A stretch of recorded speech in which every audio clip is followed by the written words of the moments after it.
Splendid Abodes, the official podcast of Toronto Thelema. Exploring, if you will, practical philosophy, from the science and the workings of the mind to spirituality, esotericism, and magic.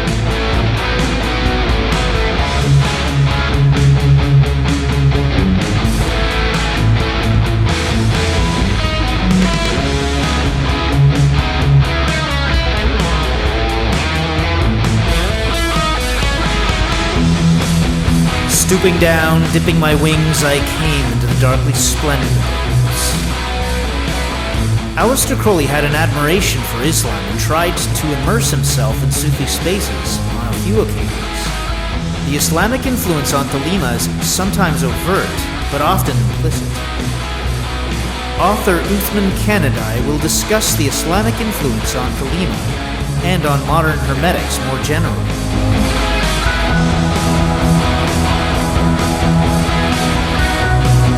Do what thou wilt shall be the whole of the law. Love is the law, love under will. Welcome, Ken. Thanks for joining me today. Thank you for having me, Darren. Yeah, so we're welcoming our guest today, Ken, who's with us representing the Brethren of Gold. Can you tell us a little bit about the Brethren of Gold? Yeah, of course. So the Arabic version of the name is the Ikhwanas Dahab, which means Ikhwan means brother, Az means of, and Dahab means gold. So it's a reconstructionalist movement from a Islamic society called the Ikhwan al-Safa, which means the Brethren of Purity. So the Brethren of Purity was a well-renowned Islamic, almost like secret society, almost like fraternity almost, that had like many esoteric Muslims across the board from Sunni, Shia, Ismaili. It didn't matter what denominational background you came from. They all like came together to kind of form like a single. So that sort of sounds a little bit like Rosicrucianism. Yeah, it was Rosicrucianism before Rosicrucianism actually. Yeah, it was quite Rosicrucian in nature. It covered, they had their own thing called the Rasail al-Ikhwana Safa, which means the epistles of the Brethren of Gold. And this had a compilation of different ideas, Brethren of Gold, Brethren of Purity, and where they had their different ideas and kind of different doctrines kind of compacted into one kind of epistle, kind of similar to how like what Paul was doing with his epistles to the churches, trying to kind of form like what the doctrine should be based on Christ around. Yeah. So the Brethren of Gold aims to revitalize Hermeticism in an Islamic background and sense. But instead of doing it through the lens of classical to middle Hermeticism, I'm doing it with the aspect of neo-Hermeticism. So it's a neo-Hermetic Islamic, although it says Brethren on it, it's irrespective of gender and sexual orientation and identifying backgrounds. Anybody who is eager to learn about the Middle Eastern Hermetic lens is able to join. It's not, Brethren is just phrased that way to pay homage to the predecessors that came before me. So yeah, the Brethren of Gold is a YouTube channel of almost 1,000 subscribers that covers the Islamic elements within neo-Hermetic practices. One of the topics we actually cover is Thelema. We cover the topic of Islamic appearances in Thelema, which I will get into later on into this podcast. Yeah. On examples on how that is present. And we use numerology, we use symbology, we use scripture, we use a wide variety of different practices and scopes to kind of piece it all together under one banner, that is the banner of neo-Hermeticism. The Brethren of Gold is also a Discord server that has well over 200 members in it, and where it serves as like a forum posting for different schools of thoughts, different religious people. They're some of the top moderators of there are actually not neo-Hermeticists like me. They're actually more of like these New Agers and more of like the casual spiritualists. But regardless, irrespective of where you come from, the Brethren of Gold is always opening their arms to new people and new backgrounds. And it sounds like there's probably a certain degree of eclecticism going on. 100% eclecticism. Yeah, I would agree. Yeah. So what kinds of backgrounds do you find come together with this, like in terms of the study? A lot of like backgrounds that wouldn't otherwise have come to my group known about the Golden Dawn and like neo-Hermetic kind of like influences, like a lot of New Agers who I explained to them like, hey, you guys use like horary and natal astrology, and that thrives off of the lunar zodiac in many cases. And what they use for the lunar zodiacs or the lunar mansions is actually an Arabic system. There's two distinct lunar zodiacal systems. There's the Manzil, which comes from Arab divination, and then there's the Nakshatras, which come from the Vedic divination. So when Western astrology is being formed, I'm not like well versed in history of why, but for some reason, unknown reason, that to me they picked the Manzil system as representing their lunar zodiac instead of the Nakshatras, which I find to be quite compelling, because even the names of the Manzils are still retained through many different modern astrological practices. So I'll go to different New Agers and be like, hey, you see this? Another thing is Rider-Waite Tarot. Like that was which was made by Arthur E. Waite. There is actually a reference, like almost like a Sefer Yetzirah in the Quran, almost a little bit, called Surah Buruj, which means the mansion of the stars, and it has 22 verses in it that have almost like an alignment with the Hebrew letters in it. Cool. Yeah. I forget. Okay, I'm blanking how many letters there are in the Arabic. 28. Alphabet. Okay, yeah, and I guess that depends on if you differentiate between. It depends on which era you go to. So in the original Quranic script, there was only 14 Arabic letters, but 2 of those Arabic letters of those 14 can be seen as the same one. So this one being one of them being Kaf and Qaf. So these can be seen as like almost the same letter in Arabic. And then the other one, I believe, is Ta and Tet, or Ta and Ta, which are like seen as like the same one. That for one of them for certain was in the original 14 was Kaf and Qaf. But even in the original 14 Arabic letter system, because you could rule out 2 as the same, that leaves you with 12. So they had the zodiacal associations with the 14 Arabic letters. Yeah, and with the 28 Arabic letters, just like how the 22 Hebrew letters have their correspondences, there's correspondences with the 28 Arabic letters too, in regards of the 28 lunar mansions. So each lunar zodiacal phase has a connection to one of the Arabic letters.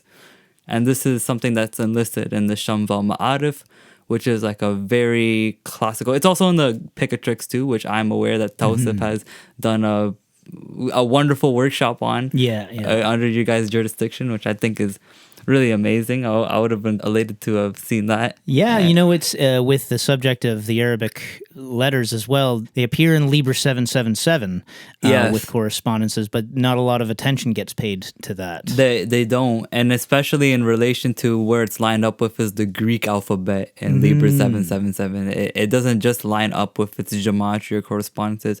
Also lines up tries to line up with the Greek alphabet, which I find to be quite compelling, because there is certain Islamic lexicons that use Greek, that have Greek origins in them. Like, for example, like it's long disputed on if I'm not of this opinion, but the Orthodox Muslims like to say that that the character Idris comes from the name Esdras, which wouldn't be the Hebrew version of Ezra, but would be the Greek version, Esdras, Idris, Esdras, right? So, but the most common example I would say of a Quranic definition using Greek terms is one of the previous scriptures in the Quran. They call it the Injil. Now, this is actually the Arabic word for gospel, but this is rooted in the Greek word evangelist. Yeah, it's interesting, all the cross-pollinization, because, clearly, like, in ancient times, there was a lot of the merchant pathways and stuff like that where, there's a lot of sharing of information and overlap and influence and that sort of thing. I mean, even the term gematria is like one take on it is that it's derived from the same root as geometry. Yeah.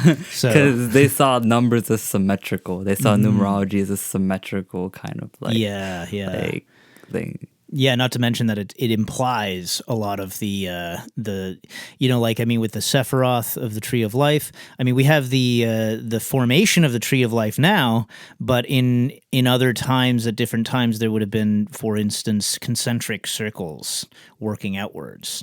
Okay. And so, like, you'd have the 10 Sephiroth displayed as concentric circles, which makes a lot of sense to me because of the fact that it's like, well, that's similar to the Chaldean order of the planets working out from Earth, if you think of the planetary spheres. Yeah. And then the sphere of the zodiac. So that's an image that I really like, that sort of way of displaying that. But I could totally see where you could read a lot of geometry into things there. Yeah, 100%. Another cool thing is that there is some Kabbalistic literature and some Quranic legends too. Yeah, so Third Enoch is a really influential Kabbalistic literature. It falls under this subsection of literature called Hekkelot literature. Are you familiar with Hekkelot literature? Yeah. I mean, sort of maybe superficially, but I would think so. Yeah. But yeah, is Hekkelot the Palace? Palace. Okay, I'm trying to remember the term that I'm thinking of. It's not coming to me, but so I'll have to just let that go. Are you familiar with the Hebrew term shir koma? No. So this was actually in a sort of New Age-ish kind of text too. J.J. Hurtak's Keys of Enoch, which actually we've read on live stream before as a group.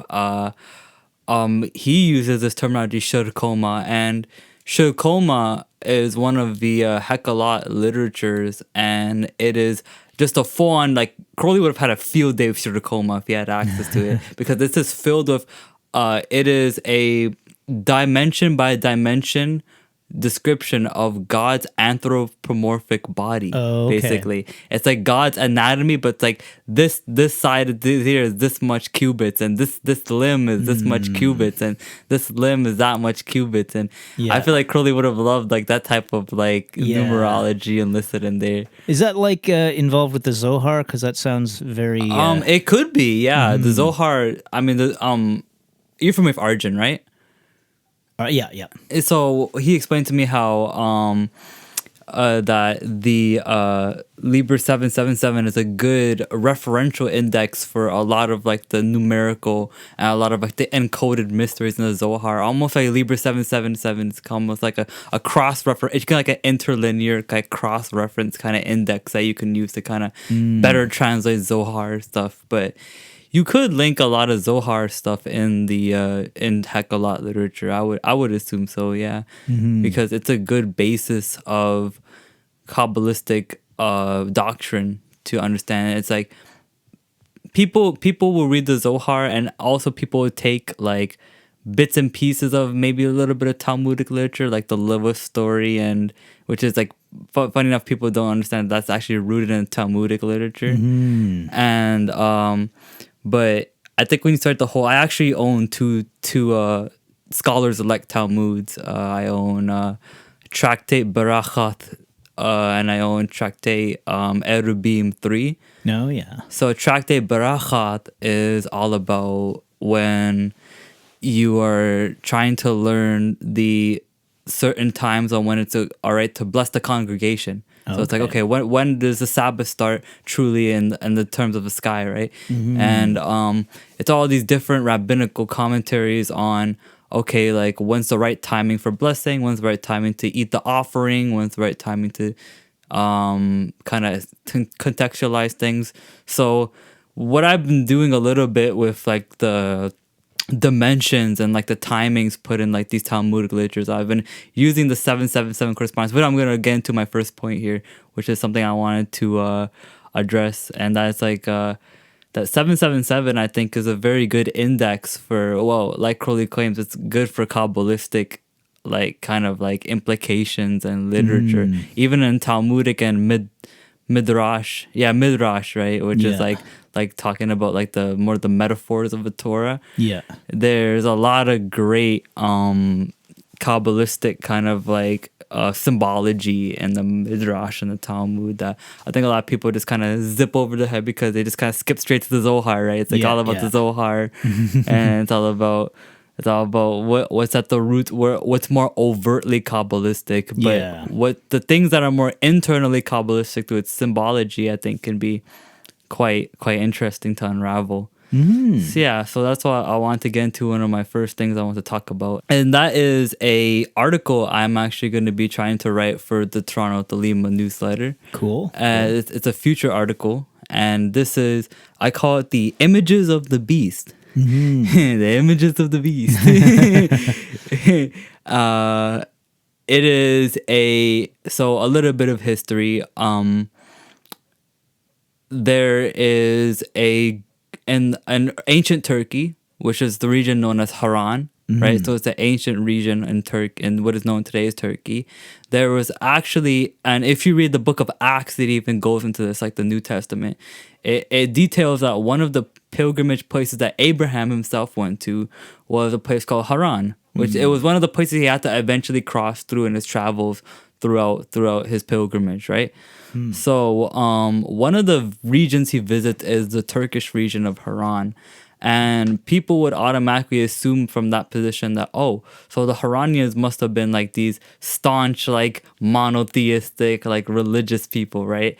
But there was actually an outpour of Neoplatonic and Hermetic influences in the Haranian region. And what happened was this is something me and Taos have talked about.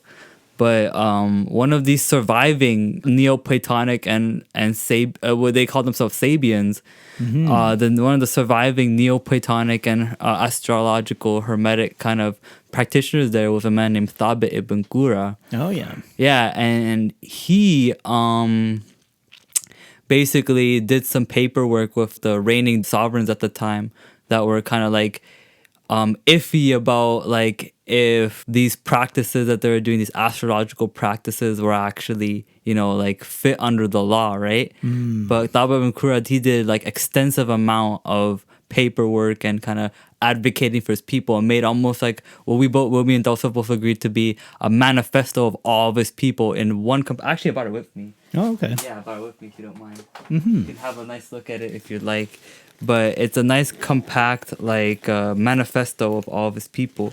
It's called De Imaginibus, or hence why I called it the Images of the Beast, on images. Yeah. And it is a talismanic grimoire that details. Here you can. Thanks. Yeah.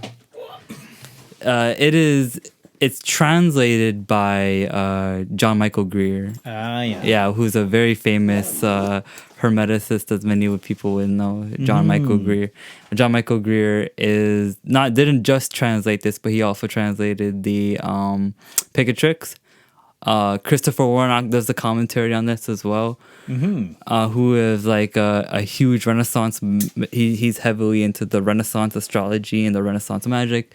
So a huge component in Renaissance magic and astrology was Islamic stuff. It was through the Picatrix or the Gayat al-Hakim, or the aim of the wise, or the goal of the sage. And the Imaginibus is actually at the forefront of a lot of stuff. Are you familiar with Agrippa? Of course. Yeah, his 3 books of occult philosophy. If you look within the, I was going to say, there's like some references in here. Agrippa uses some of Ibn Qura's talismanic instructions with his within his 3 books of occult philosophy. I think if you have a certain commentated version, it'll actually have the Latinized version of his name, like Tebe ibn Qura. Oh yeah, which is like his Latinized version. There's actually a crater. I actually have the 3 books of occult philosophy in Latin. Really, it's like a copy of a Renaissance printing. Awesome. Yeah, so I'll have to look that up and see if I can find. Do they have footnotes in it too?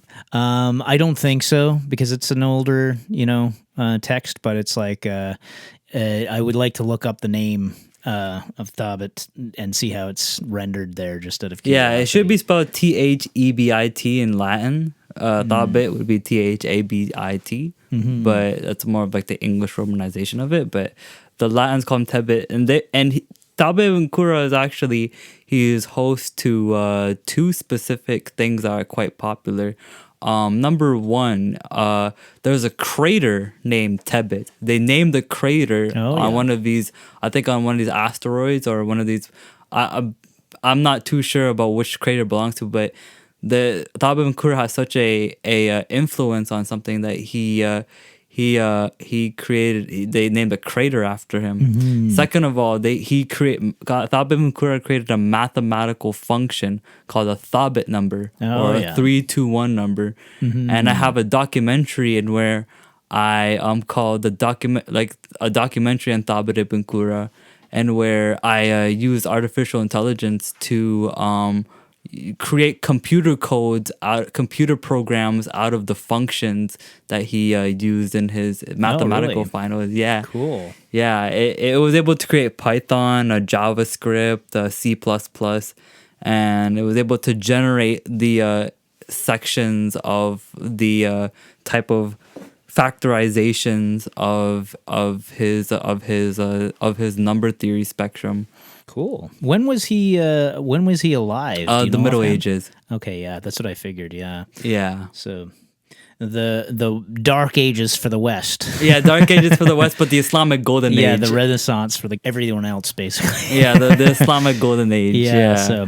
So much going on there, so much advancement in mathematics, science, medicine, all these different fields 100%. and everything. Yeah. Yeah. So, and it only eventually came over and echoed into the Renaissance in the West with when some of those things started to seep into the West, including like the ancient Greek stuff that was preserved by by those means or through Constantinople or whatnot. So Turkey. There you go. Yeah, exactly. Which is were you mentioning Abraham having gone to Turkey? Was that what you were saying? Haran. Yeah, he went to Haran. According to is the this Book of like Acts. the Abraham from the Abraham Genesis? The Abraham from Genesis. Yeah, that's amazing. For some reason, it's shocking to me to think that he was actually that far afield. Yeah, it is listed in the Book of Acts. I don't have the scripture with me, but it's on my. Yeah, I'll have to look that up and check it out. I could. Yeah, it's actually the scripture is listed. It's in the introduction to that book if you find it. Yeah, but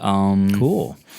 The Book of Acts kind of like rehashes a lot of like Jewish history to kind of like, I guess, to kind of like familiarize the they have the story of the burning bush in the Book of Acts. They have some stories about Abraham in the Book of Acts to kind of like relay certain Old Testament kind of stories within and legitimize legitimize them within a New Testament kind of perspective. Yeah. I guess I should now segue into my topic about what I'm gonna hopefully produce for the article. Most people interact with Diem Agenibus almost like a relic of the past. They kind of read it to like, okay, so this is what the Haranians were doing at this time. No one has too much of an intention to actually enact what this talismanic tutorial is actually teaching us to do. And I think a lot of it is because a lot of it is under this huge, like, it's under initiatory kind of terminologies that the average person wouldn't really be adapt to. Yeah. But with the beauty of 777 is it almost revitalizes these like terminologies and puts them into like angelic, goetic, all these different type of correspondences you can put within these like astrological symbologies and different styles. And so what I was able to do and what I'm in the midst of working on right now is a 777 correspondences with Diem Agenibus. Cool. Where I take Crowley's basically like astrological correspondences and I line it up with the basis of what Ibn Qurra is instructing with his talismans. And I even took some heptarchy stuff in there too. Cool. Because it says in some certain aspects it tells you to inscribe the Lord of the hour of the day. So the cool thing about the heptarchy, if anyone is familiar with the heptarchy, it is John Dee's Mysticism of the Sevenfold Dominion, which I also have with me as well. I brought a bunch of books with me. Cool. It is John Dee's planetary magic system, and where he envelops these 7 ancient spheres and has different kings and princes, maybe possibly similar to the Goetia, Because whenever I tell people about kings and princes, they say, that sounds a lot like Goetia. And I'm like, possibly. Yeah, you might be onto something there. So, and within the 7 ancient planets, or the 7 ancient spheres, they have these magic squares, which sound very similar to, look very similar to the Arabic magic square system, and where they have something called the 42 ministers. And in the heptarchial 42 ministers, they have 6 ministers with 7-letter names. So there's 6 names with 7 letters for each and every single one of them. And these actually are designated to the 4-hour intervals in a 24-hour cycle. So like the first name would be from midnight to 4. Yeah. So as I go on and so forth until the 24 hours of the day is kind of up. So I even use heptarchial correspondences to kind of fit in the mold of like, okay, so what you could do with this talisman, and it's pure conjecture. It's not like it's saying like, oh, like you have to like correspond to it like this. It's to create my purpose of coming to Toronto Thelema today, and my purpose of bringing in my voice here today, and it kind of, this is my first ever podcast actually I've ever done. So I'm quite grateful. Well, congratulations. Thank you. Thanks for popping the cherry with us. Yeah, so we have these heptarchic angels that you're talking about, and how they apply also to De Imaginibus as well. Oh, you got the Latin down. Yeah. Awesome. Yeah, on images. Yeah, it can in the aspect of if you're trying to align with the planetary hours, or if you're trying to align with like certain planetary aspects, you could just use the heptarchial ministers, which have, because my friends like to use more of the mutable planetary hours, where it's depending on when the sun rises. So it's like the sunrise. Okay, now we start the planetary hours. So the hours of the day might be shorter if it's midwinter or something. Yeah, like that. not even that, but that's not even the only way of gauging planetary hours that most people would like, contrary to popular belief. Like in the Shams al-Ma'arif, which is like the handbook for Islamic occultism, because it's like a talismanic kind of grimoire. They have fixed planetary hours. So no matter what, the first hour is always going to be this planet, the second hour is always going to be this planet, the third hour is going to be this planet. So when you look at the more of like the Middle Eastern kind of like views of the planetary hours, they always saw them as completely just cut and dry, like fixed, depending on the day. Like it was just going to be fixed always on these types of hours, or these types of mixes on it. So that concludes my first point on, I have 4. So that's my first point I want to say, is that you could line up 777 correspondences with ancient Sabian talismanic instructions. Second thing I want to talk about is actually something you put me onto, Darren. When I went to one of your events, I got a free copy of Liber 150, and Liber 150 gave me, and this book. Oh, you're talking about Liber 65? Oh no, it was the Liber 150. Okay, I know you're talking about. Liber Libellum. Yeah, right. Liber Libellum. Yeah, this book is actually a response to Liber 150. Oh, okay. Yeah, it's a response to it. You mean this one that you... Yeah, the 4 Weapons of a True Will. You wrote this one, yeah. It's a response to Liber 150. Cool. So at the end of Liber 150, it canonizes 4 texts, Class A documents that he claims to be supreme documents. And he called... The 4 are Liber Aurita, Liber Lapis Lazuli, the Liber Liberi Lapis Lazuli, there's Liber Trigrammaton, and then there's Liber 65, which also you guys were nice enough to give me a copy of too. So Liber Aurita is pretty interesting because it has heavy Islamic imagery. Yeah. It starts off with the 112th chapter of the Quran, which is Bismillahir Rahmanir Rahim, Qul huwallahu ahad, Allahu samad, lam yalid wa lam yulad, wa lam yakul lahu kufuwan ahad, which means, say he is God, God the eternal. He does not beget, nor does he begotten, and there's none other like him. And in chapter 3 of Liber Aurita, there's a literal English translation of this chapter in there. that he claims to have recites like numerous times in the night, basically. Yeah, he would use it as a mantra very commonly, and he also mentions during the reception of, or I guess working through the Aethers of Liber 418. Oh yes, I'm familiar with this. He would recite the Quran during the reception of the vision. Yeah, of the so voice. he would be reciting this and doing prostrations in the desert. He would try to do it 1,001 times before opening each Aether. Oh, at some really? point. Yeah. Wow, I'm not familiar with that. He would actually actively use Islamic principles into his scrying of the ethers. That's pretty interesting. Yeah, very cool, awesome. Yeah, so there we got it right there from the man himself that Crowley did have like mantric kind of repetitions. But speaking of mantras, that's not the extent of Crowley's usage of Islamic stuff in Libra Arita. In the 4th chapter of Liber Arita, I don't know if Crowley himself was aware of this, but he used the 5 main mantras that Sufis like to chant, which is Subhanallah, Alhamdulillah, La ilaha illallah, Allahu Akbar, La hawla wa la quwwata illa billah, which means glory be to God, all praise be to God, there is none worthy of worship but God. God is greater, and there is no power and might except for God. So those 5 mantras are enlisted in chapter 4 of Liber Arita. And the cool thing about this is that in Confessions, have you read Confessions? Oh, yeah. Yeah, so in Confessions, Crowley writes about the... Actually, I'm very, very perplexed that he knew who this was, because I've covered this man on my YouTube channel before. The Sultan al-Arifin, or the King of the Gnostics. His name was Bayezid Bastami.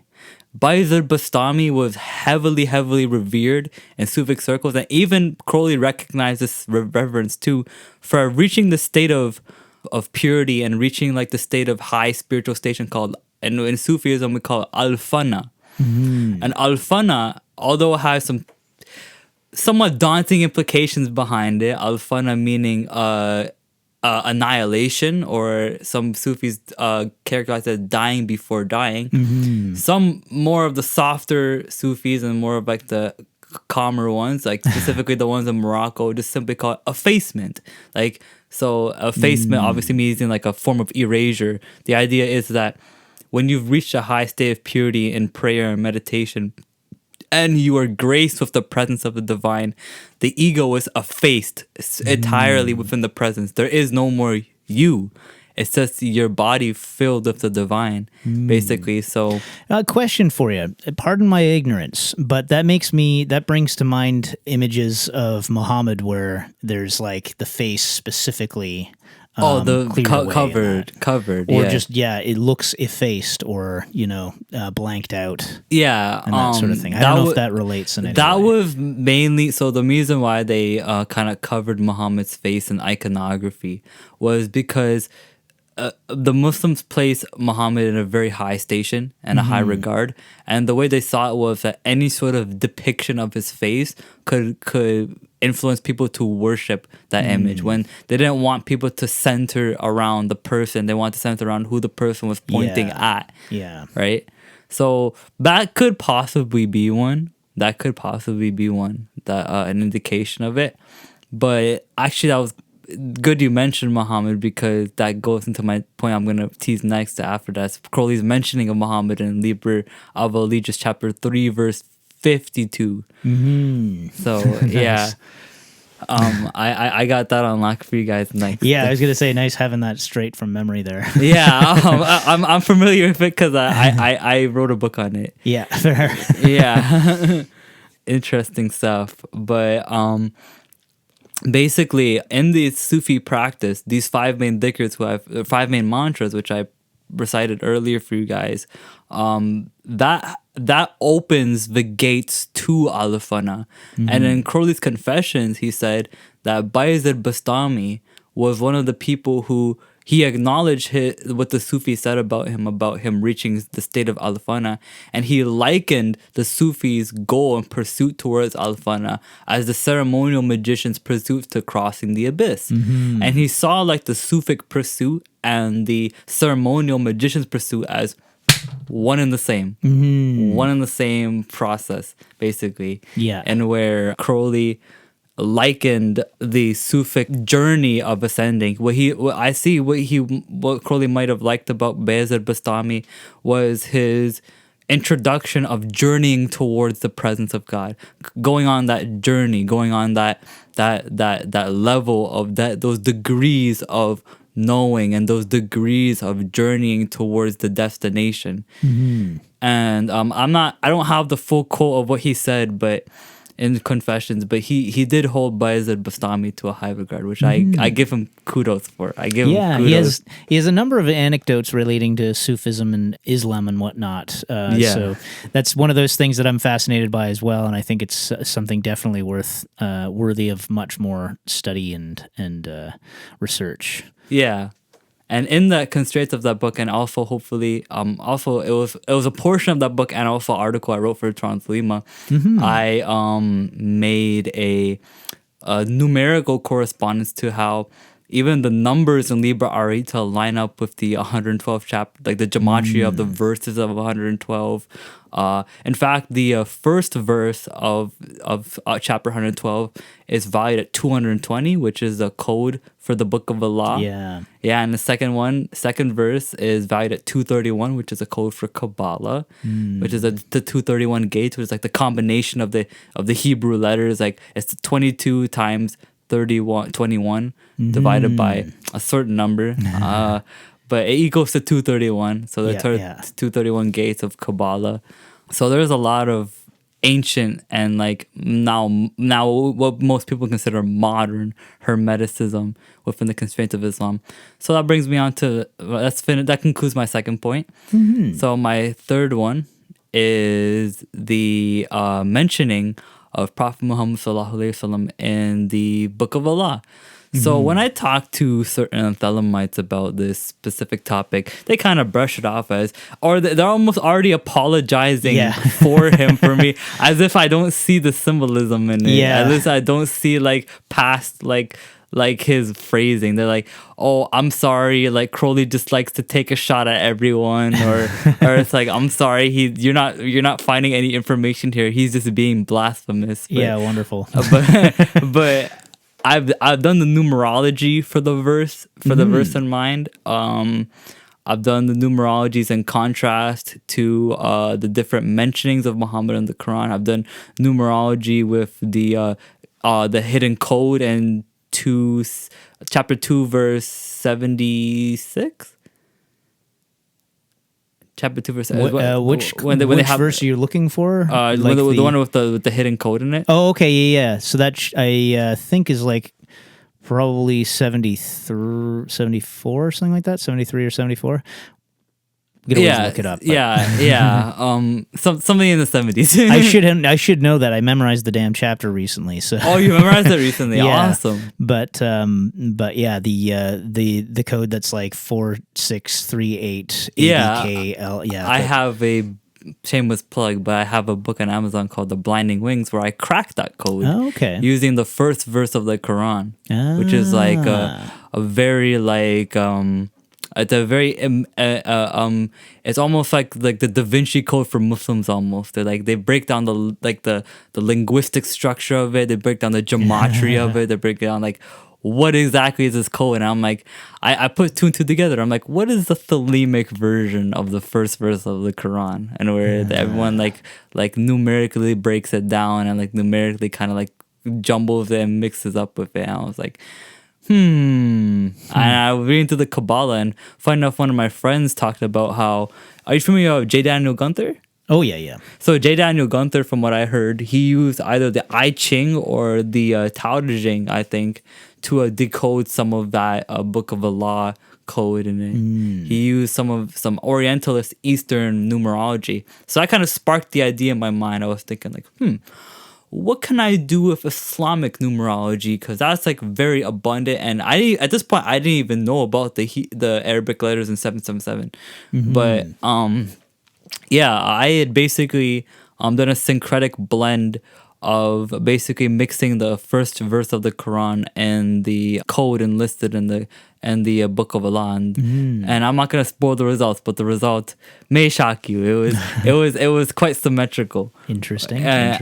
So that leads me on to my third point, and the third point being, why did Crowley mention Muhammad in the Book of Allah? What's his take? What's like his gist he's trying to get at here? Is he just taking a stab at religious people? Is he just trying to be blasphemous? I don't think so. What he's actually talking about is something pretty interesting. First of all, I want to ask this with a intriguing kind of view on maybe how he's seen this. Would you consider illiteracy to be a form of blindness? I suppose so, yeah. That's an interesting way of taking it. So possibly the way we could see Crowley saying, "I flap my wings in the face of Muhammad and blind him." Remember that in the previous lines in that scripture, he's talking also about being on the cross that Jesus was on when he was crucified. So in these two, and that's not even like a line away from like what he said. It's not even a line prior. Probably not even 2 lines prior. Probably within the same recent lines in that scripture.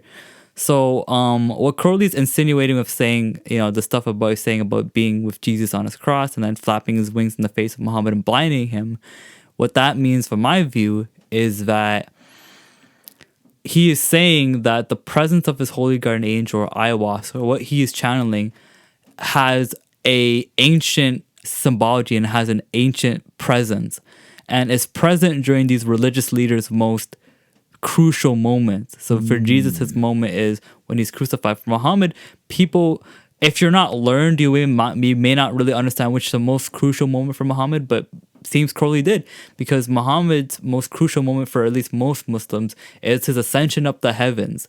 So when he's on the heavens, he's on, get this, so make a little bit more context of why he's saying, "I'm flap my wings in the face of Muhammad and blinded." The reason why he says that is because Muhammad climbs up and scales up the 7 heavens on a winged horse called the Burak, which means the thunder. Funny enough, Burak is where we get the name Barak from, is what I heard. Okay. Yeah. So Burak, which means thunder. You can almost tell it kind of sounds like a Burak. Yeah, like almost it's like an onomatopoeia. Yeah, you got it. What the hell does onomatopoeia sound like anyway? Why is that word so long? Yeah. It's not like palindrome or reverse palindrome where it's got like like pop, like we were looking at last night on the in the ethers. Interesting. No, that's fascinating. That's a really interesting take on it. I hadn't heard that one before. Yeah. One thing I like to try and annoy people with is like reminding them that you could say Crowley wrote the Book of the Law. I don't, because I kind of if you buy into it for what it is, it's not Crowley having authored it. Like he claimed not to have authored it, so he's channeling it. He's channeling it from his HGA, right? Well, he claimed that I was his HGA, but basically, he said that I was standing in the corner and dictating it to him. Which is, of course, there's since been people who like to make the joke of then Crowley would go and tell people about the Book of the Law, and they'd say, like, who wrote it? And he said, or who was the author of it? And he'd say, I was. I was. But it's like I like to catch people on that, because these are supposed to be channeled texts. Yeah, and so that's like whether or not you believe that is one thing, but it's kind of like especially in the case of the Book of the Law, it's like that's that one he especially took no credit for. That's one he held in very high esteem. Was like, no, this could not be for me. Yeah, I get what you're saying. Yeah, I feel like every artist has their own magnum opus that they think is like, this is beyond even my prowess, or beyond even what I like think I'm capable of as a person. I think a lot of occult authors, when you get into like making, I can speak from my own respects as like somebody who's made like content and makes like writings, I don't have like as much as confidence as Crowley to be like, that's beyond me, but I've definitely had moments where I'm like, damn, like I didn't intend for me to like do this, but it kind of weaved in this way, and it makes me think that there's some sort of inner force I'm tapping into when I'm making. Yeah, and as an artist, it's yeah. like the channeling aspect does feel like it can feel pretty powerful and like it's coming from somewhere else. 100%. But even to that extent, like Crowley specifically talks about the Book of the Law as being one of the important aspects of it being that it's evidence of an external intelligence that's separate from himself, that's not, as he says, discarnate, so unfleshed. Discarnate. Wow. Yeah. I like that phrasing a lot. Yeah. Very good phrasing. Yeah. Yeah, and like I say, it's like I'm not trying to convince anyone, but that's kind of the project. That's kind of like, you know, what he's trying to put forward as why the Book of the Law is valuable. So I always like to sort of point that out as being important because it's so easy to say that Crowley said this, but he doesn't claim that was him saying. Never claimed it was him saying that. Yeah. Yeah. So I think if we can hold the respect for other Muslim people to say, well, Allah says this when you read the Quran, I'm sure people can have some sort of respect with Thelemites where they say, yeah, well, similarly, Iwas says this. It's like the Bible as well. Like, I mean, certainly vast portions of it must have been written by human beings because it's a historical It's a historical in a lot of document, ways. yeah. But then again, many people believe that it is the word of God. In all aspects of it and that sort of thing. So, I mean, there's wiggle room, and it's like I say, I'm not trying to convince anyone. Yeah. But it's like that's I just like to point that out that's, you know, one consideration to have in terms of discussing the Book of the Law and that sort of thing. So yes, sir. But yeah, that's fascinating though, because that's like, yeah, I have not thought of that or heard that sort of take on the aspect of Muhammad being included. Yeah, people, I don't know. I've been tapping into certain Thelema communities and like reading the first chapter of the Book of the Law, Sunshine and Rainbows, reading the second chapter of the Book of the Law, Sunshine, reading the third chapter of the Book of the Law. And I'm like, what? Like, I'm not seeing what you guys are seeing in this. Like, the third chapter is pretty cool. Like, it's pretty metal. I don't know what you guys mean. Like, it's the scariest part of the book. Like, not only that, I feel like it's kind of like it's just saying it. Like the way that Crowley says it in Magick Without Tears is he's like, well, you have a problem with what Iwas says. Well, so do I. The problem is he's not asking, he's telling you. I remember that quote. Yeah, I remember that quote. So it's kind of like just sort of, it's just saying it bald-faced without dressing it up and that sort of thing. So it's like, but yeah, I know what you mean. It's not nearly as bad as people make it out in one aspect, but there is a lot of apologetical kind of banter around it and that sort of thing at the same time, like particularly 100%. With that portion that you're referring to. Yeah, I just think it's one of the most misunderstood portions. Yeah, not only that, but I think it's like if it's not challenging you, then maybe it's not doing its job. Yeah, 100%. If it's not uncomfortable, if you're not uncomfortable, maybe that's fine. But if you're sort of making apologies for it and that sort of thing, then maybe you need to be uncomfortable. Yeah, exactly. So that's something you've experienced, eh? So you've experienced like some Thelemites having to like apologize for that. Oh, for sure. That feels like a knee-jerk reaction. Yeah. Yeah, it is a knee-jerk reaction.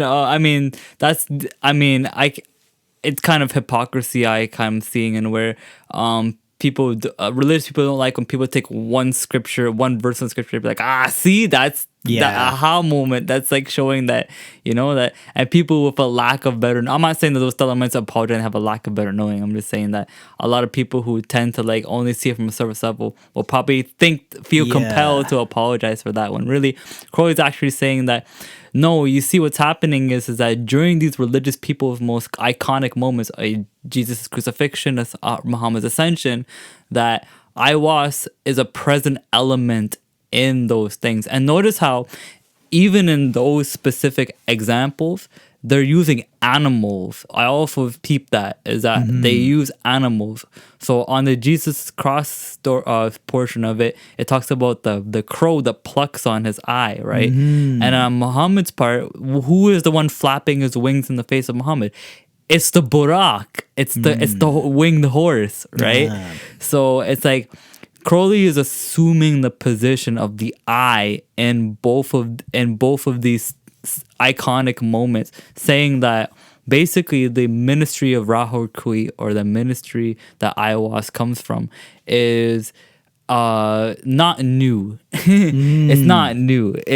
it's been around. Yeah, which I mean, why else would it be Egyptoform? Well, of course, because that was popular in the Victorian era, but there's definitely some portions of it that are, I think personally, are a product of its time. But I do think there's some very interesting stuff in a Thelemic scripture. Yeah, there's I apologize for derailing for a moment, but no, it's okay. Get a copy here because I want to get. Oh, yeah, this is the Toronto Thelema copy of the Book of the Law. You have the Toronto. This is our library so far.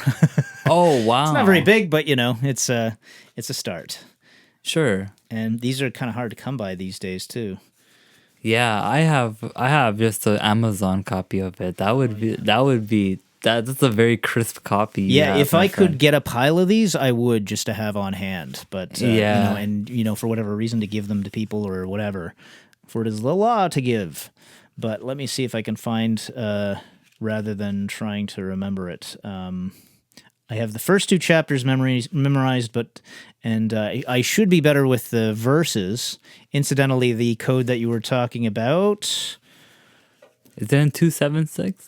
I just remember that because of some sort of numerology stuff. I thought 76 was the last verse of that chapter, but yeah, it's a little bit before the end. Oh no, you might be right. Yeah, it is 76. Yeah, let's go. Yeah, because it's 79 is the last verse. You know what? That should be easy to remember too, because I noticed that. If you count the last verse as the end of the hiding of Hadith and blessing and worship to the prophet of the lovely star. If you count up until that, you have 78, which is the number of tarot cards. And then the 79th one puts a seal on it. And then... not only that, but the Crowley mentions the Kaaba in chapter 3. And the word Kaaba in Arabic gematria is 97, which is the 79 reserves. Okay, nice. Yeah, there's some... There's 2 reversals. So there's one palindrome kind of in the Book of Law, which is 66. Which is the amount of verses in chapter 1. There's 79, which is in chapter 2, and then there's 75, which is in chapter 3. Mm-hmm. So each and every single one of those has some sort of significance of Islamic numerology.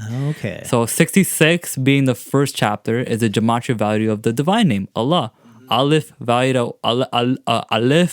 1, Lam valued at 30, Lam valued at 30, Hey valued at 5.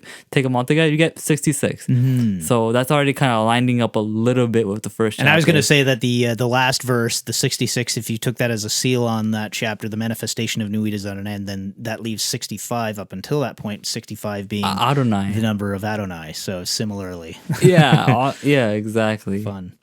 But... come on, where are we pecking at the eyes of Jesus? Come on. Here we go. And I could be wrong about this, but I felt like there was something slightly just before it. Yeah. I am in a secret 4-fold word, the blasphemy against all gods of men. Why did that stick out to me? Maybe because we were talking about the 4-fold God in the vision and the voice last night. Maybe. Yeah. Yeah, maybe there was nothing to that, and that was just kind of a red herring that I didn't need to derail things. All right, it's okay. We go off on tangents all the time. Yeah, we'll let it roll. Yeah, we'll let it be. And now I'm going to segue into my 4th point, and then we can probably just freestyle from that point. Yeah, and kind of build off of the 4 points. Fair enough. Yeah. We can do a little mix of both, a little mix of fixed schedule stuff and kind of mutability. We'll make a word out of your 4 points all together, and we'll make it blasphemous. We'll make it super blasphemous. Yeah, awesome. Yeah, so the 4th point we're gonna have is the mentioning of Allah in the vision, the voice. So again, something a lot of people think is Crowley is basically crapping on Orthodox religions, basically saying religion sucks, don't be a part of it. But if that was the case, why would he start his own? Yeah. So not to mention he had more respect for Islam than he did for Christianity by far. I can see why. Yeah. I think it's because one of the main reasons why Crowley might have saw that is because we read the Quran as an original script, right? We make it obligatory to learn how to read the Quran in its original Arabic. And we emphasize that the original Arabic script that it's in, the Quraysh Arabic, as it's called, or Qurayshi Arabic, needs to be invoked or intoned by the practitioner in order to have a connection with the deity. With Christianity, although they do have liturgical bases, like they have Latin, they have Greek, and some even churches would even put Hebrew into their liturgy, they kind of I was asking one of my friends this, how Christianity, its distinguishing factor that I find from Judaism and Islam, I would say, because all the Abrahamic religions have distinguishing factors, but Christianity's distinguishing factor from Judaism and Islam is that the lack of letter mysticism, the lack of like symbol, like, I mean, they have the cross and they did have symbology in Christianity, but that was more like iconography, kind of like within the cross itself, within the iconography, the symbology life, from the Eucharist, the sacraments, all these different practices. There's heavy occultic, whether they know it or not, like symbology in these sacramental practices in the Christian faith. And with the Islamic and Jewish faith, they still have symbology in the sacraments, but they have a huge emphasis on letter mysticism that I find is pretty. Yeah, there's a little bit more of that in the Greek Orthodox kind of thing because of, really? Like the Rho Chi and that sort of thing. Rho Chi? Yeah, so the Greek letter Rho looks like a P if you're just thinking of it as English or something like that, or Latin, and then the Chi is an X. So when you see that, like, what looks like a P with an X over top of it, that's actually the Rho Chi, and there's like mysticism that you can draw from that kind of thing. But are you familiar with Aesop Sephi? Yeah, there's that as well. So we had the word ichthus coming up last night, and that's like commonly seen to be like the initials of a Jesus sentence, Christ is the words of a sentence. Yeah, and that Jesus sort of Christ thing. is the Son of God. Yeah, that and various other sorts of Greek related things. So there's the Greek aspect to things that did get a lot of attention to some extent comparatively, but I mean, even then it's like the Greek New Testament. But I don't know if the the Septuagint, for instance, would have had as much attention as the Torah in terms of it certainly wouldn't have had that as much as the Torah in terms of letter mysticism and that sort of thing. Yeah, 100%. Yeah, because the Septuagint was just not seen as the original script, right? It was just like an adapted script. It's just the mass Hellenization of things. And the So the Quran has a tradition of that as well. Letter mysticism. And the occultic traditions, absolutely. Even if you only want to look at Quran from an orthodox view, the Quran has something called the huruf, the mystery letters. So in certain in the early parts of the Quran, there are these chapters that start with these mystery discombobulated letters. So Alif Lam Mim is one of them. Alif Lam Mim Sad is one of them. Kaf Ha Ya Ain Sad is one of them. Just some of them are just start with just one letter, like Noon. It's just one of them starts with. So now people from millennia have been trying to decipher this. There's no mentioning of it in Islamic Orthodox scriptures on what it means or what it kind of alludes to, but Hermeticists have cracked it, completely cracked it. So they use gematria, they use their astrological associations. Like I said, the original 14 Arabic letters can be condensed into 12, which can line up with the zodiacs. So you can do a fun little thing where you take the virtues of the astrological sign and you line it up with with the discombobulated letters that start with the chapter, and you find that whatever the astrological significance of those letters are tends to be what the subject matter of the chapter actually is.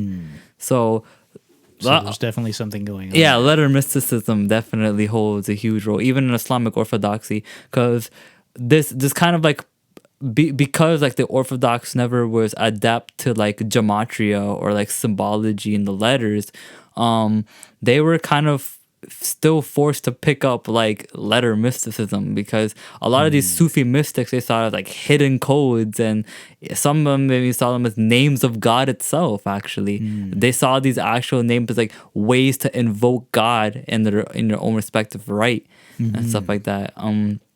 Yeah, you might see a lot of letter mysticism if you see the beginnings of certain early Islam, Quranic chapters. They have letter mysticism.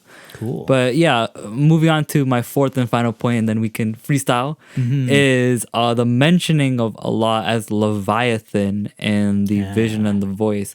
So in that whole ether, I've read just the parts of it because my friends were trying to instill in me that, you know, like Crowley's just slandering Islam, and they're using that vision, the voice thing as like almost like their solidification. Because if you read in that so if anyone's not familiar with what I'm talking about, the third ether and the vision, the voice, Crowley talks about how the four main archdemons, or the four archdemons, are what's it called? They are, that's the vision, the voice right there. Nice, yeah. Have a alignment with the four world religions gods. So Satan, Belial, Leviathan, and Lucifer. So Crowley likened Satan to Jesus. He likened Lucifer to Brahma. He likened Leviathan to Allah, and he likened Belial to Buddha. I don't align with like a lot of that correspondence, specifically the Belial being Buddha, because I'm pretty sure Buddha never even considered himself to be God. And like the pantheon of Buddhism, that's more of like not really like the deviant sects, but more of like what kind of came after his teachings. But I see the vision and kind of what he was saying. No pun intended. I see a little bit of the vision what he was doing with that. But yeah, people wonder, like, Crowley calls Allah Leviathan. I'm like, no. If you're looking deep within the context of that, what he's really saying is that all of these different overlords that kind of staple the religion together, they have like what I could say is like they're agents of shadows. So me, my friends kind of dubbed it as. So these like overlords who kind of like staple the world religions together, they have these shadows that kind of do what we kind of describe as separating the wheat from the chaff. So why specifically would the shadow, the shadow agent of God or of the Islamic God be the Leviathan? It's very simple. Leviathan is typically associated with water, right? He's associated with water, lunar forces. I think in some cosmologies he's even associated with the sin of envy too. So in the Islamic faith, water is an integral part of connecting with God in the Islamic faith. Before you even can read the Quran, before you can even pray, like prostrating towards the sacred temple or the sacred mosque in Mecca, you have to wash yourself. There's a specific procedure on how much you must wash yourself. You must wash your face, arms, head, and feet. And doing this puts you in a state of ritual purity.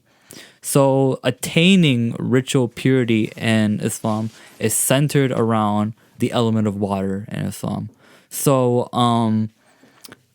if you've noticed, within each of those specific shadow aspects of these divine beings, not saying that the divine beings are imperfect, but that these divine beings use what we would view it from our dualistic lens to be an opposite polarity, to kind of go into the world and kind of like separate the wheat from the chaff and kind of like go within society. There is one of my Thelema friends kind of broke it down that, well, he gave his opinion on Allah, and I kind of gave my opinion on why Allah is lined up with Leviathan, but which I explained is because of water. He explained how the usage of these shadow aspects kind of aligns back to the nature or the personality of each divine being. So with Jesus being Satan, Satan originally in the Judaic pantheon was a part of the divine council. He was a part of the sons of God, or the Bani Elohim. So he's almost and he eventually gets characterized almost like a rebellious child, who is against organization and authority and the powers that be, and wants to kind of make his reign over his own kingdom. Sounds a lot like Jesus. Yeah. You know, with Brahma being Lucifer, you have the spark of life that kind of Brahma represents, and Lucifer being like the spark of awakening, with the morning star being the first star that rises before the sun rises. The morning star Lucifer basically represents Brahma in the aspect of it's like the spark of creation. Brahma represents like the spark. Brahma, and even in like the orthodox Hindu religions, was never worshipped at all because of some stories, some mythological story. I think it was Saraswati that actually kind of banned him from being worshipped. Only in like a remote location in India is he allowed to be worshipped. So Brahma in many cases gets almost like impersonally worshipped, from what I kind of like recall. And so he represents like a spark of creation, like a spark of creativity. So he's kind of known as like the beginning, or kind of like the awakening of creativity. The light bringer, so the to light speak. bringer. Yeah, exactly. Yeah, the light bringer. Yeah, you got it. Now, we're gonna move on to the next one, that being Belial, being Buddha. So what I kind of understand by this is that if you look at the Klipoth on the sphere of the 10th sphere, I think it's called Nama, right? The Klipothic demon that surrounds that is Belial. So and there's tons of Kabbalistic stuff in the Vision of the Voice. We went through that last night. There's tons of Kabbalistic stuff in the Vision of the Voice. So Belial kind of represents he represents the darker side of the earth, or the Malkuth. He represents like the shell of the earth. And so you could characterize the Buddha as almost like this, because the Buddha's main center was not anything transcendent. Notice how all these previous ones we talked to were more of the higher sephiroths, right? We had like Jesus as Saturn or Satan, which would be Binah, and then you had Brahma as Lucifer, which would be Netzach. But at the lowest end of the tree, which would be Malkuth, and then the husk, or like the shell of that tree would be Nama, you have Belial, which would be what's it called, Buddha, because Buddha is I guess you could consider Buddha to be almost like a man of the earth in his own perspective, right? He is kind of like a man of the earth, because he basically, in a way, like is grounded in the basis of just understanding the earth. I told many of my friends about the 6 realms of samsara, which is the devas, the demigods, the humans, animals, hungry ghosts, and then the denizens of hell. And I explained to one of my friends. They said, "Oh, all of that, all of those 6 realms, just Malkuth.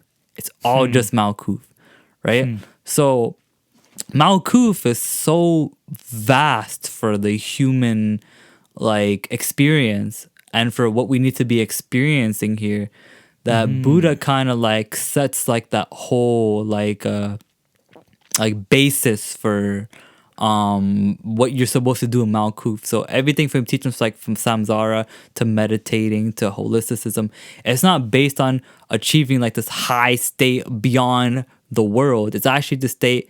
It's actually to remain in the constraints of Malkuth, but to sanctify it into a better place. And so that's why I kind of saw that. I kind of see the vision, no pun intended, a little bit on what Crowley was saying of Belial being Buddha. Now moving on to the final one, which is Leviathan of Allah.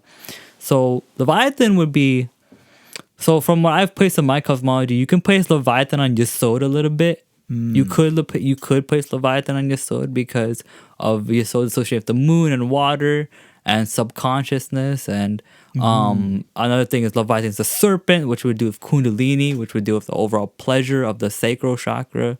Yeah, and also in the neophyte ritual, there's a reference to Yesod being sort of home to 3 sort of serpentine devils or whatnot. So, really? Well, there you go. So that seems appropriate. Another thing is that Yesod's angel is Archangel Gabriel, and that's like undisputed by most traditions. Most traditions are kind of wonky on who Michael and who Raphael is, but most people would agree that for the most part that Gabriel is a lunar angel, right? So who is the main agent in the Islamic faith? It's Gabriel. It's so Gabriel. that makes sense. Yeah, it's Gabriel. So Interesting. so and mind you, I haven't read the full Vision of Voice. I'm sure this will make a lot more sense when I piece it together. But for I've pieced together, all in all, in conclusion, there is tons of Islamic representation in modern Hermeticism, and even in what we're here for today, talking about Thelema. Yeah. Because Crowley never saw, and like I said about his confessions earlier, he never saw the Sufic path and the ceremonial magician's path as mutually exclusive. He saw the two as pursuits towards a similar goal, and saw the trials and saw like the effects of doing what your sacramental practices is one and the same. And where when Sufis say, I've reached al-fana and I've like, you know, I've aligned myself with the divine body, or the divine like kind of like alignment. Same way that someone would say, I've successfully crossed the abyss. I've looked past the, I think it's called Zax. I think it's called, where the 10th ether. In the Aethers, Yeah. So yeah, and that makes total sense to me because of the fact that it's like, well, if these things are actually talking about real experiences that exist in our universe, then they would be describing the same experiences, and as opposed to, oh well, I'm talking about Lord of the Rings and you're talking about Harry Potter. These are two different universes or something like that, you know, where the rules are different. I feel like sometimes people get that kind of a mentality about things where it's like, you know, no, this is over here and this is different from that over there. It's like, no, these are just different language sets to some extent, and if they're talking about something, I would expect to see similar actual existing phenomena in nature, you know? that does segue into what I wanted to conclude this with, and that is that Crowley seems to signify that these four archdemons in the aspect of four of the creator gods of the different religions are different scopes of perceiving his works, is what I've also seen it as. So you can take, like, you can almost view them as like paths almost. You could, no matter how you break it down, or no matter how you like re-rock it, remix it, flavor with it, you could get a Christian decoding of it, which is why you have Jesus in there. You could get a Buddhist decoding of it, which I've heard a lot of my friends say that Crowley and the Book of Allah has a lot of tantric information that only initiates to really understand. And so I didn't really specify, but there's a lot of tantra in the Book of Allah that kind of flew over a lot of people's head. Just like how I'm looking at the Islamic stuff, and that's flying over a lot of people's head. There's a lot of tantric stuff that's flying over my head too. Right? Yeah. So there's the tantric stuff in Buddhism, which tantra isn't like confined to Buddhism, but it's most well refined in Buddhism, in my opinion, I would say. And then there's the Hindu views of it, which, you know, they talk about the Eye of Shiva repeatedly in the Book of Allah, book of the Vision of Voice, or 418. So that's why you have Brahma in there. Then you have finally the Islamic path, where you can tread through like the Thelemic scriptures with an Islamic kind of lens and see where you can align your Islamic will in like the framework of what Crowley has kind of like built. I think it's quite interesting. I'm somewhat, honestly, when people come to me for Thelema information, like a lot of my friends that kind of know me as the Thelema guy, they kind of know me as like the guy into Crowley. But I mean, heck, I talked about the Islamic presence in his works for the past I lost track of time. Hour and 40 minutes. So yeah, it's pretty interesting stuff. But although I wouldn't consider myself too much of a Thelemite. Rather, I consider myself just an Islamic Hermeticist who's trying to see different avenues for how Neo-Hermeticism has evolved, and like the avenue that I've seen is the most mainstream, at least in the area that I'm in, Toronto.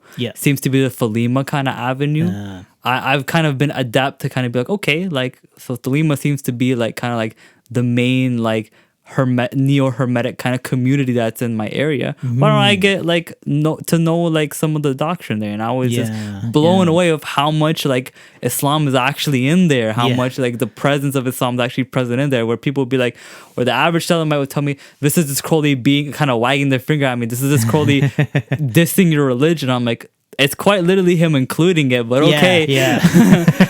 Yeah, even on that note, like where that appears in the Vision of the Voice, Aether 3, one of the things that I want to point out as well is that the wording of it is that are 4 devils, Satan, Lucifer, Leviathan, Belial, and that are the great princes of the evil of the world, and Satan is worshipped by men under the name of Jesus. And Lucifer is worshipped by men under the name of Brahman. And I wanted to point out the wording of this thing. I could continue on with the other two, but it's worshipped by men, not saying, and Satan is Jesus. Or, it's worshipped by men. It's worshipped by men. That to me is a really important distinction. It's an important distinction because it's not saying that they're the actual deity. It's saying that that's who they end up egregorially contacting instead of the deity itself. That to me says something about the human responsibility in regards to the worship that's happening. So yes, it's sort of like when people use, you're doing this is blasphemous against this God, my God, and so I'm going to kill you, or I'm going to do something, horrible to you, and that sort of thing. It's like justifying your actions and attributing them to God. Which to me is blasphemy. Justifying hatred and justifying and like bigotry in the name of God is definitely something. Especially when it's hypocritical and it's like you claim to have certain beliefs and certain practices and certain conduct and that sort of thing, but your actions actually don't bear you out. So it's kind of like that to me is sort of saying this is kind of the inadvertent sort of worship of a devil, where you're claiming that you're worshiping this God, Yeah, that's very true. Yeah, that's why I was also not too quick to write it off as a lot of my friends are just trying to writing up because it says in the brackets at the end of that, this is the meaning behind the passage in chapter the Book of the 3. Law, but knowing Crowley, he would never impose a specific reading on the reader. Unless he was doing it for a specific reason. I mean, this again is like a case of like he's the context for these Aethers is that he's in the desert with Victor Newberg. Victor Newberg is acting as the scribe. Crowley's having the vision, and he's reciting what's happening to him and what information he's getting from these angels and whatnot. Sure. So he's claiming that this is information being passed to him, and he's dictating it to Victor Newberry and that sort of thing. And in brackets where it says this is the meaning of the passage, I feel like that's him specifically acknowledging that that's the first thing that comes to his mind. So you think it's a Victor Newberg kind of? No, I think that's still Crowley, but I think it's like him sort of acknowledging, okay, that relates to chapter 3 where these things appear in the Book of the Law. But there's a note here I'm going to read, and I don't know if this is in your version of it as well. Most likely isn't. It says it's in these triangular brackets, so that's referring to something in the manuscript of these notes that it looks to be a note that Crowley made referring to that bracketed part that says "my own silly note" with a question mark. And that makes it. Even he was perplexed. Like, why am I confined to like a certain reading of the Book of Allah? I always wanted people just to read it however they wanted to, but I'm like, why am I doing this? Like, even he was kind of like confounded on why he would do something like that in the first place. So.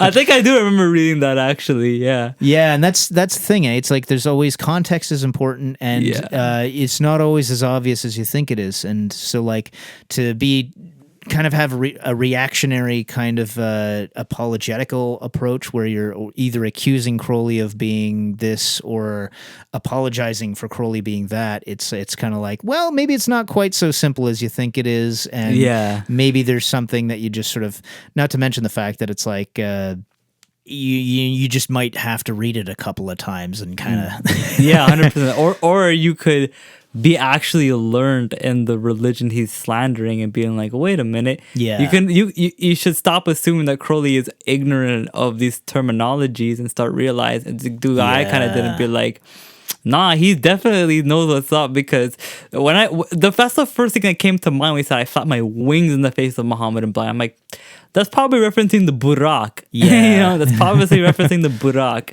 Yeah. And a lot of people call me out there for that, but I mean, no, that's interesting, and that's the thing. I think like with especially when it comes to something like the Book of the Law, but even when it comes to other holy texts as well, I feel like that's the reason the Book of the Law, in my opinion, ends with something that's like a little comment that says, "This is not the contents of this book are not to be discussed." And yeah, it's like, in my opinion, that's the reason why it's so important to be sensible and keep aware when you're talking about these things, because it's not like to say that it has one meaning and this is what the meaning is. Basically, Crowley was racist or prejudiced or something like that, and he was just being bigoted and insulting towards this other group of people.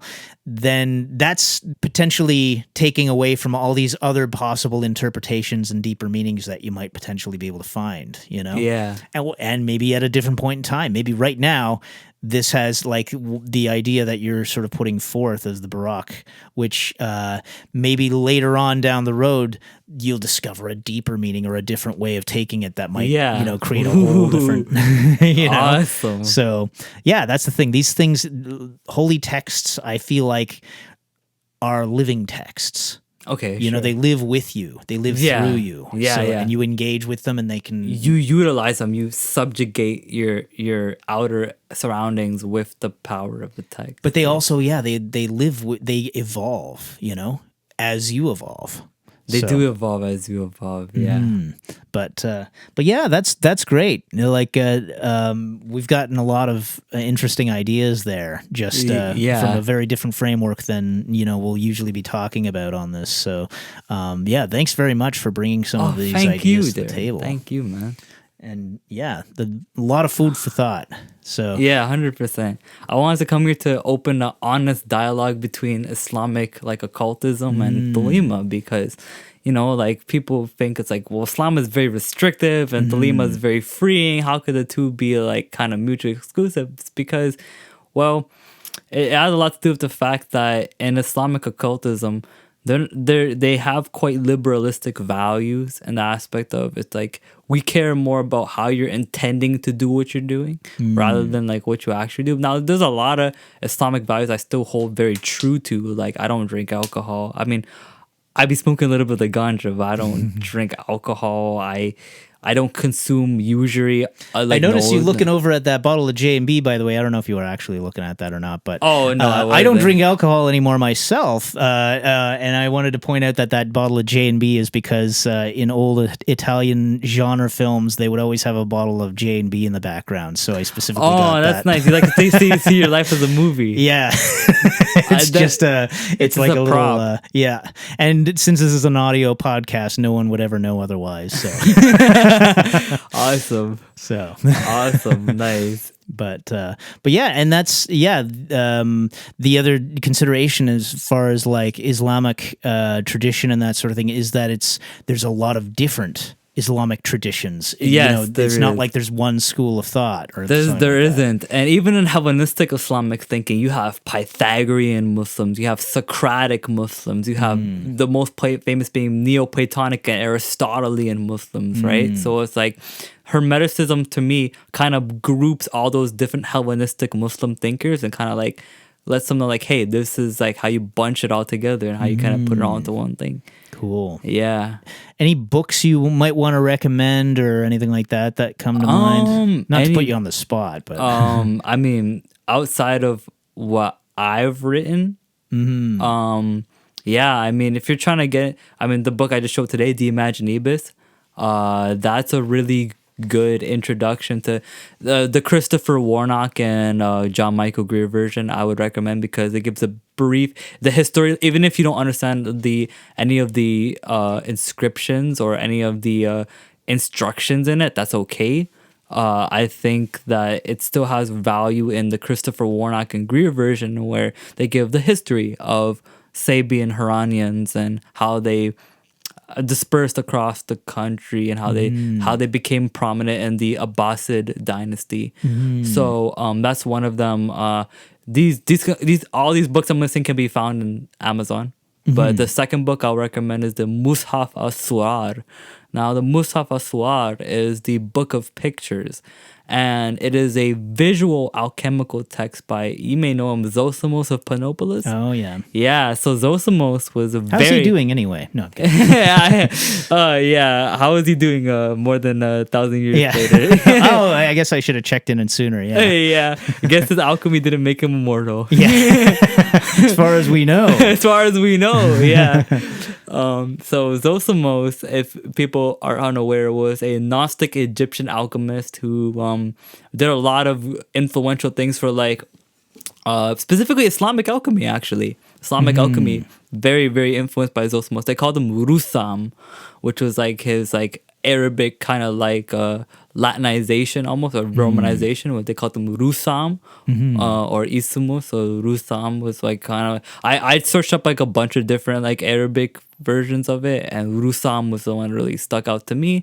So Rusam or Zosimos had his book, the Mushaf as-Suwar, which was obviously the title was in Arabic, so it was heavily influential amongst Islamic alchemists. Funny enough, too, the Samaritine table, or the Emerald Tablet of Hermes Trismegistus, not to be confused with Emerald Tablet of Thoth the Atlantean, but of Hermes Trismegistus, where it's truth, certainly, that which I would doubt, as above is also below. That specific book, you guys can get that anywhere. It's only a page long. Yeah. Are you familiar with Jabir bin Hayyan? Not offhand. Jabir bin Hayyan was actually the founder of crystallization in the field of alchemy. Yeah, I think even sublimation too. Cool. But he founded crystallization and sublimation. He coined it in the field of alchemy, which ended up, I think, getting even used towards some of the alchemical processes that lead up to the Philosopher's Stone. So Jabir bin Hayyan was one of those voices that he's best known for actually making the earliest manuscripts of the Emerald Tablet of Hermes is actually in Arabic. They're Arabic manuscripts. Cool. So a lot of the Corpus Hermeticum that survives today, they would have extracted a lot of it from Arabic copies of it that came from the Abbasid era. Yeah. The Abbasid era saw I think even the Asclepius too, they had some Asclepius manuscripts too. But they saw that the Corpus Hermeticum, so those are two other books I'm recommending, Corpus Hermeticum and Emerald Tablet, possibly even the Asclepius too, but that's a more auxiliary one. Yeah. But Corpus Hermeticum was said by the Abbasid Caliphate to be ancient prophetic wisdom. So they held Corpus Hermeticum to high regard. They held the Emerald Tablet to high regard in terms of their alchemy.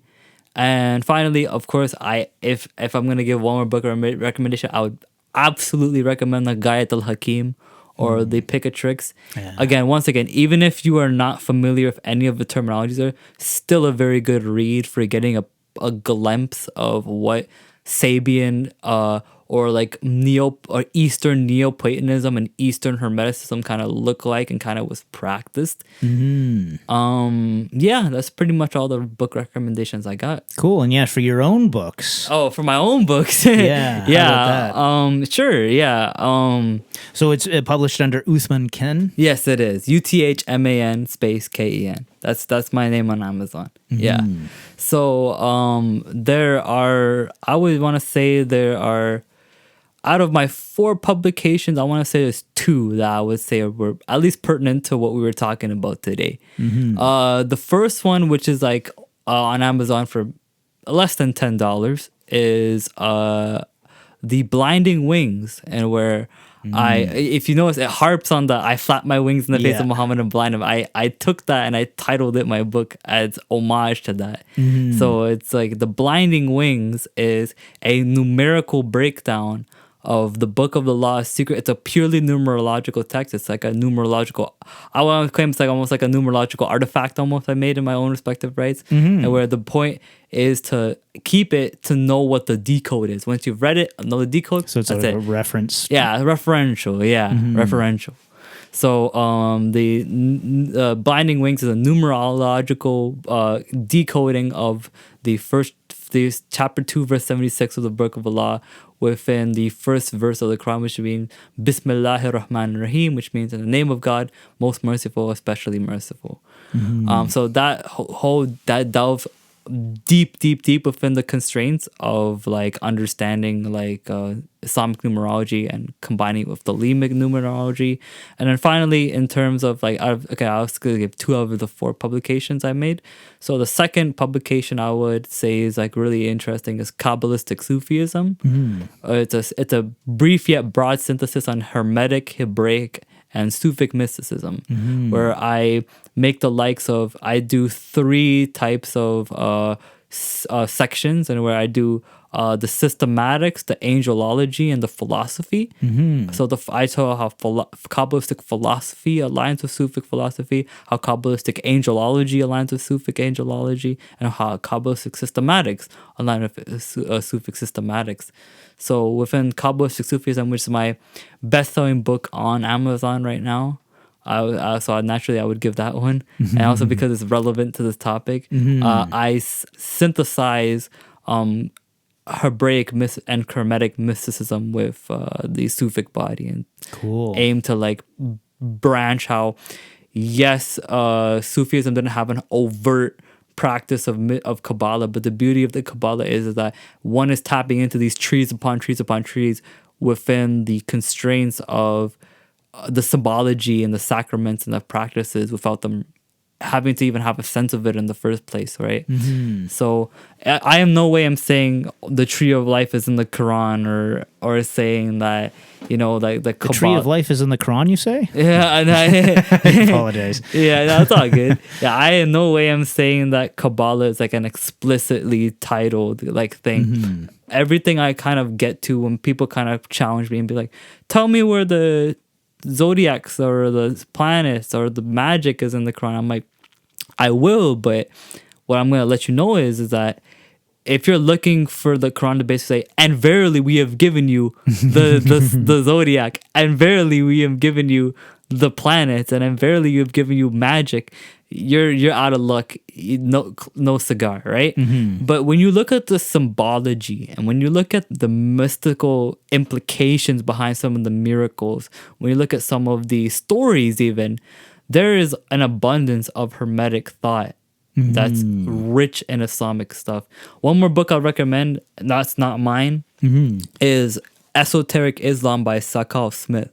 Okay. This is a you don't even have to read this book. You could find his article that he has the entire book on an article form. But Esoteric Islam by Sakal Smith has breakdowns of how the Quran is embedded with Hermetic symbology and initiations and rites and practices. So yeah, those are all my book recommendations. Cool. And yeah, thank you. Great. Well, thanks so much for coming out today. And thank you there. Very much appreciate it. And it's a lot of fun chatting about some of these ideas and things. So yeah, thanks so much and appreciate it. 93, brother. Peace out.